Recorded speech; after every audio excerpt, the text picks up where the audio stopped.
Musim akan selalu berganti, kasih Tuhan tetap abadi, tak akan berubah sampai selamanya. Ku tetap percaya, ku yakin Tuhan memberkati, ku yakin Tuhan melindungi. Burung di udara Tuhan pelihara karena kasih-Nya. Tuhan selalu menolongku, selalu menjagaku. Sehelai di rambutku tak akan terjatuh tanpa seizin-Mu. Tuhan selalu menolongku, selalu menjagaku. Dia mengenyangkanku dan peliharaku seumur hidupku.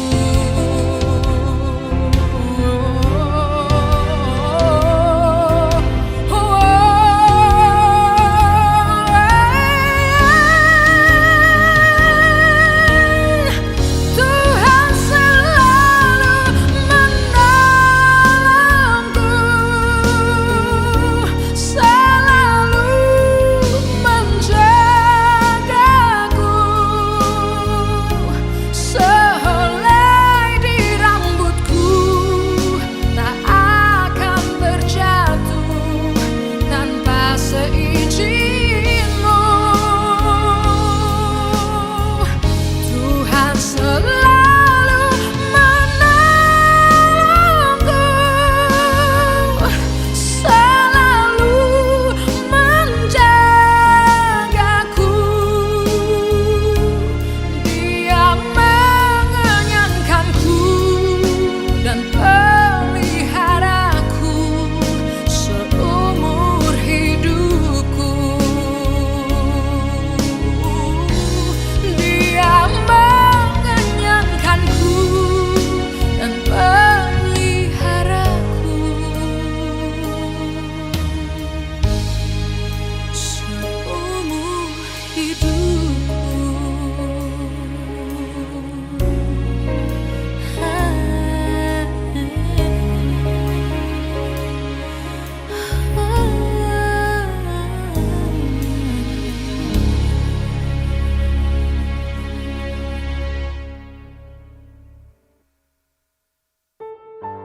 Shalom.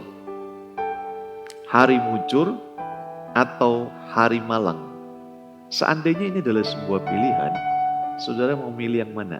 Hari mujur atau hari yang malang? Saya percaya tentu kita semua pasti akan memilih hari yang mujur dong ya. Gak ada orang yang memilih hari yang malang. Tapi sayang Bapak Ibu Saudara, ini bukanlah sebuah pilihan, melainkan sebuah kenyataan yang harus, mau tidak mau, mutlak kita harus alami dalam kehidupan kita. Nah Bapak Ibu Saudara yang kasih dalam Tuhan, dikisahkan dalam sebuah legenda tentang seorang bangsawan yang berkebangsaan Jerman. Dia memiliki sebuah kastil atau istana yang terletak di perbukitan di tepi Sungai Ren. Sungai Ren ini adalah sungai terpanjang di Eropa. Panjangnya 1320 km. Nah, sebagai seorang pecinta musik, bangsawan ini bangsawan ini memasang kawat-kawat di dua menara kastilnya. Dia memasang kawat-kawat di sana dengan harapan ketika angin turun ke arah sungai itu saudara, kawat-kawat itu akan bergetar sehingga menghasilkan suara merdu, suara alunan musik yang merdu. Dan apa yang terjadi Bapak Ibu Saudara? Setelah dia menantikan sekian lama, ternyata angin yang turun ke arah sungai tersebut sama sekali tidak menghasilkan suara melodi yang diharapkan. Boleh dikata rencananya gagal. Namun beberapa saat kemudian saudara, bukan Bapak maksud saya, beberapa waktu kemudian terjadi badai di daerah itu. Badai itu sedemikian dahsyat, turun ke arah sungai Ren itu dan juga ke area perbukitan. Saking dahsyatnya badai itu Bapak Ibu Saudara, gunung-gunung di sekitar tempat tinggal sang bangsawan itu seolah-olah ikut bergetar karenanya. Sang bangsawan ini mulai ketakutan dan dia mencoba untuk mengawasi sampai sejauh mana perkembangan badai itu terjadi di sekitar kastilnya dia. Dia buka jendela kastilnya, gorden jendela kastilnya untuk melihat apakah badainya udah reda atau bagaimana perkembangan selanjutnya. Namun waktu dia melihat suasana badai yang ada di luar kastilnya, dia mendengarkan ada sesuatu yang suaranya merdu dan bunyinya benar-benar seperti sebuah alunan musik yang indah. Setelah dia mencoba untuk mencari tahu di mana asal suara tersebut, betapa kagetnya dia ketika dia menemukan ternyata suara alunan musik yang indah itu berasal dari kawat-kawat yang beberapa hari yang lalu dia pasang di kedua menara kastilnya. Nah Bapak Ibu, ternyata kawat-kawat itu membutuhkan badai untuk bisa menghasilkan alunan melodi yang indah. Saudara yang kasih dalam Tuhan, lewat cerita ini, lewat kisah ini kita bisa melihat sebuah pelajaran berharga. Bahwa badai seringkali kita anggap sebagai sesuatu yang bisa menimbulkan masalah, bencana. Tapi ternyata melalui kisah ini, cerita ini, ada sisi lain dari badai. Bahwa melalui badai kita mungkin bisa melihat keindahan di dalamnya. Pengkhotbah pasal 7 ayat yang ke-14 berkata demikian saudara. Pada hari mujur bergembiralah, tetapi pada hari malang ingatlah bahwa hari malang ini pun dijadikan Allah seperti juga hari mujur. Terjemahan sederhana Indonesia berkata begini saudara. Ketika hidupmu senang, bergembiralah. Tetapi ketika hidupmu mengalami kesusahan, ingatlah bahwa Allah yang memberikan kesenangan dan kesusahan. Allah sudah mengatur semuanya sehingga tidak seorang pun bisa tahu apa yang akan terjadi di masa yang akan datang dalam hidupnya. Saudara, Salomo berkata, pada hari mujur atau dalam bahasa aslinya diartikan sebagai hari yang indah, hari yang menyenangkan, hari yang menggembirakan, hari yang bahagia, hari yang penuh dengan berkat, hari yang penuh dengan kelimpahan. Kalau boleh saya terjemahkan, hari itu adalah hari di mana impian kita, impian saudara tercapai. Hari di mana keuntungan saudara mungkin berlipat-lipat dibandingkan dengan keuntungan beberapa bulan yang lalu atau tahun kemarin. Hari di mana seorang pelajar, saudara sebagai seorang pelajar, adik-adik sebagai seorang pelajar, impianmu untuk menyelesaikan sekolahmu, SMA, mungkin SMP atau mungkin kuliahmu terwujud. Engkau menjadi seorang sarjana di universitas. Engkau mungkin menjadi seorang lulusan terbaik di sekolahmu. Hari yang mujur bisa dikatakan sebagai hari di mana anak-anak kita mencapai kesuksesannya, menyelesaikan studinya, usaha kita berjalan dengan lancar, cuan kita mungkin lebih banyak dibandingkan dengan waktu-waktu sebelumnya. Istri kita atau suami kita atau pasangan kita, anak kita yang dulunya sakit, yang beberapa hari lalu sakit sekarang sembuh. Pokoknya hari di mana semua harapan kita, impian kita, apa yang kita mau itu semua tercapai, tergenapi. Hari di mana kita sehat-sehat saja, tidak ada sakit yang menimpa kita sekeluarga. Salomo berkata, ketika hari mujur bergembiralah. Bergembiralah dalam Tuhan dan pujilah Dia. Biarlah kegembiraan itu menjadi penghiburan dan kekuatan bagimu. Tetapi, ada kata tetapinya loh saudara.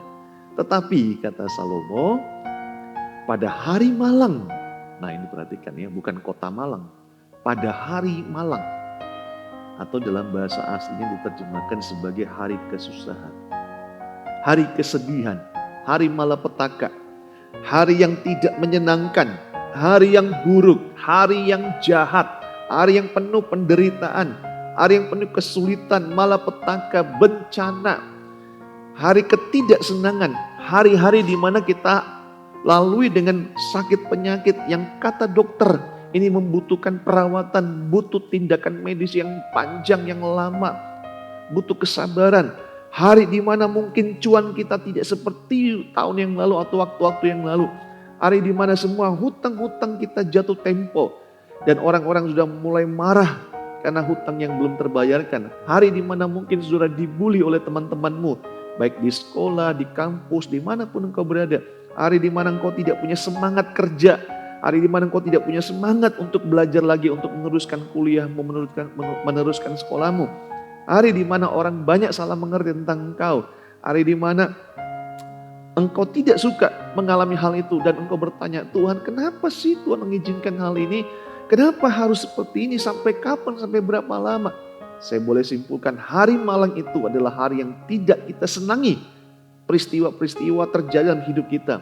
Atau kerugian-kerugian terjadi dalam hidup kita. Salomo berkata, ketika hari Malang ingatlah bahwa hari Malang itu pun juga dijadikan Tuhan seperti hari mujur.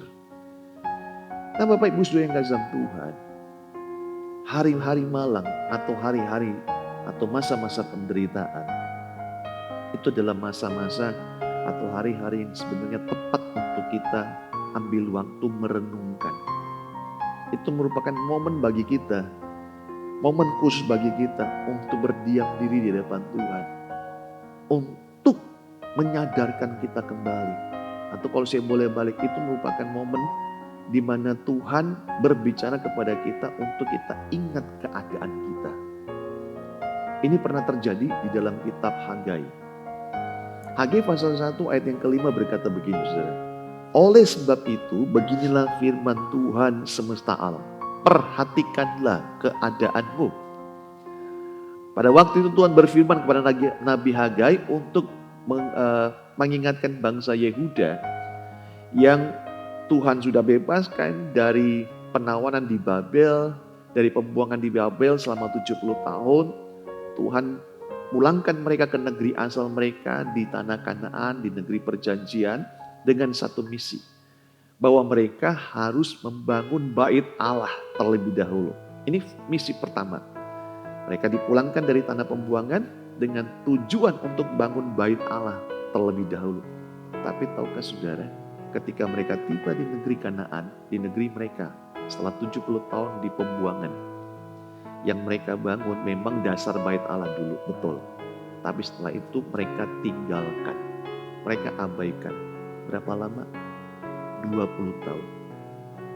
Mereka bangun dasarnya dulu, setelah itu mereka abaikan, mereka tinggalkan selama 20 tahun. Lalu selama 20 tahun apa yang mereka kerjakan? Mereka bangun rumah-rumah mereka yang mewah. Makanya melalui Nabi Hagai pasal 1 ayat 5 Tuhan berkata, perhatikanlah keadaanmu hai bangsa Yehuda. Ayat 6 berkata, kamu menabur tetapi membawa pulang hasil sedikit. Kamu makan tetapi tidak sampai kenyang. Kamu minum tetapi tidak sampai puas. Kamu berpakaian tetapi badanmu tidak sampai panas. Dan orang yang bekerja untuk upah, ia bekerja untuk upah yang ditaruh dalam pundi-pundi yang berlobang. Tuhan tegur, perhatikan keadaanmu. Untung saja saudara, pada waktu Tuhan bertegur mereka bangsa Yehuda melalui Nabi Hagai, mereka cepat-cepat bertobat. Nah, jadi sekali lagi, hari Malang, hari kesusahan, hari di mana kita lebih banyak mengalami kesakitan, kerugian, penderitaan atau hal-hal yang tidak menyenangkan. Momen-momen itu sebenarnya merupakan momen yang paling baik untuk kita berdiam diri di hadapan Tuhan, merenungkan keadaan kita. Sikap dan perilaku yang sudah kita lakukan selama beberapa waktu yang lalu. Kalau kita merenungkan dan kita temukan ada kesalahan, ada dosa yang harus segera ditinggalkan, cepat tinggalkan saudara. Dan kalau memang kita sudah introspeksi diri di hari malang dan memang peristiwa itu Tuhan izinkan terjadi, mungkin kita nggak melakukan kesalahan. Dampak yang kita terima adalah dampak dari perbuatan orang lain. Sehingga kita mengalami kerugian atau kita mengalami hal-hal yang sebagai dampak dari perbuatan orang lain atau situasi atau keadaan yang terjadi. Kalau kita sudah introspeksi diri dan memang tidak ada sesuatu yang kita lakukan yang salah, maka syukuri hal itu. Kalau kita ketimpa malangnya juga, syukuri. Bapak Ibu, saya menyadari mensyukuri sesuatu yang sebenarnya kita tidak suka atau kita tidak mau terjalan hidup kita itu gak mudah. Dengan kata lain, mensyukuri hidup dalam keadaan susah, hidup dalam keadaan banyak masalah, dan masalahnya berlarut-larut, menyita waktu, pikiran dan perasaan, bahkan mungkin mengancam kita, mengancam ekonomi kita, mengancam kesehatan kita, mengancam nama baik kita. Saya berkata jujur, memang tidak mudah untuk bersyukur. Saya mengerti, saudara. Tapi bagaimanapun juga firman Tuhan tidak pernah kompromi. Ketika firman Tuhan berkata bersyukurlah, maka mau gak mau kita harus bersyukur. Gak ada alasan untuk kita gak bersyukur. Mungkin saya berkata, loh Pak, Bapak ngomongnya kok enak aja. Enggak. Itu firman Tuhan katakan, tidak ada kompromi untuk kita tidak bersyukur. Lalu mungkin pertanyaannya begini, Pak bagaimana sih bisa bersyukur? Oke, saya kasih tahu cara sederhana untuk kita bisa bersyukur. Caranya mudah. Ingatlah siapa diri kita. Saya ulangi, cara mudah untuk bersyukur, ingatlah siapa diri kita dulu. Kalau misalnya kondisi keuangan kita, kondisi ekonomi kita hari-hari ini tidak seperti dulu. Tidak seperti harapan dan impian kita. Ingatlah, kita dulu itu seperti apa. Dulu kita nggak punya apa-apa loh saudara. Dulu kita bukan siapa-siapa. Kalau hari ini mungkin dompet saudara sudah menipis karena memang isinya nggak ada. Cuma ribuan atau puluhan ribu, belasan ribu, atau cuma isinya bon, nota-nota. Atau mungkin saldo rekening saudara di bank cuman tinggal dikit lagi. Ya sudah. Dulu juga saudara gak punya apa-apa loh. Dulu kita gak punya apa-apa. Kita harus ingat siapa kita dulu. Kalau bukan Tuhan yang nolong, kalau bukan Tuhan yang bantu, yang bela, kita mungkin gak ada sampai hari ini. Jadi syukuri siapa kita dulu. Ayub, saudara, dia bisa bertahan dengan ujian yang luar biasa berat secara manusia. Itu karena dia punya satu pernyataan. Ayub 1 ayat 21 berkata gini. Ayub 1 ayat 21. Dengan telanjang aku keluar dari kandungan ibuku. Dengan telanjang juga aku akan kembali ke dalammu. Tuhan yang memberi, Tuhan yang mengambil.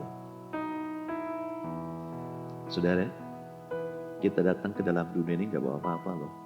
Kita lahir ke dalam dunia gak bawa apa-apa.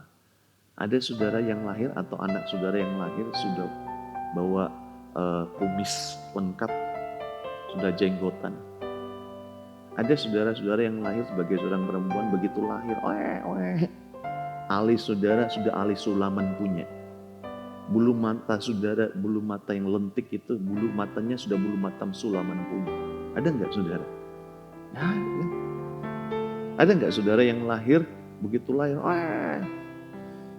gigi saudara sudah lengkap semua, atas bawah lengkap. Saya yakin kalau ada, pasti yang stres duluan mama saudara. Mami saudara. Kenapa? Karena udah kebayang bagi dia. Ketika dia harus memberikan ASI pada saudara, wah dia udah kebayang. Sekali gigitan, rasanya sampai di ubun-ubun sakitnya. 2 kali gigitan, rasanya udah sampai di ujung rambut bagian luar. 3 kali gigitan, mungkin rasanya udah sampai di plafon sakitnya. Yang ibu-ibu pasti ngerti apa yang saya maksud. Mungkin saudara punya pengalaman lagi asik menyusuin bayi, tiba-tiba teriak. Saudara kaget karena kegigit, sakit, sampai ke ubun-ubun, bayi saudara juga kaget, jadi sama-sama nangis. Emaknya nangis karena kesakitan, bayinya nangis karena kaget. Lagi asik nyusu, dimarahin, dikagetin, diteriakin.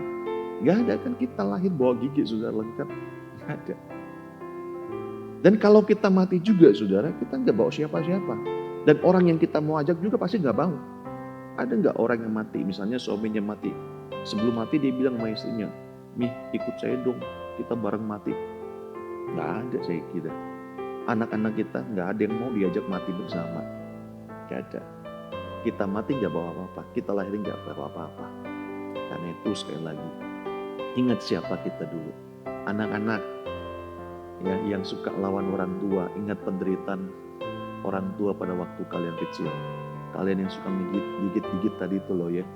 Sekarang mungkin kalian udah besar, ketika orang tua ngomong, orang tua beritahu sekali, dua kali, kalian jawabnya beribu-ribu kali. Alah mami, papi mah kolot, gak ngerti zaman. Mami mah tidak tahu zaman sekarang. Ya, kami orang tua mungkin kolot gak tahu zaman sekarang, gak secanggih kalian. Tapi kami orang tua punya pengalaman hidup. Setidak-tidaknya sudah tahu mana susah, mana senang. Dan kami tidak ingin anak kami, kalian harus mengalami seperti yang kami alami dulu. Makanya hormati orang tua. Dengarkan nasihat orang tua, jangan sok melawan. Ya, saudara-saudara yang hari ini banyak dihina orang, banyak dibully, di kantor, di tempat kerja, di kampus, di sekolah. Mungkin karena saudara bukan siapa-siapa, orang miskin, lahir dengan kulit yang berwarna gelap, dengan rambut yang ikal dan sebagainya. Atau dengan postur tubuh yang menurut orang ini bukan postur tubuh yang ideal sehingga saudara dibully oleh karenanya. Ya udah, syukurilah.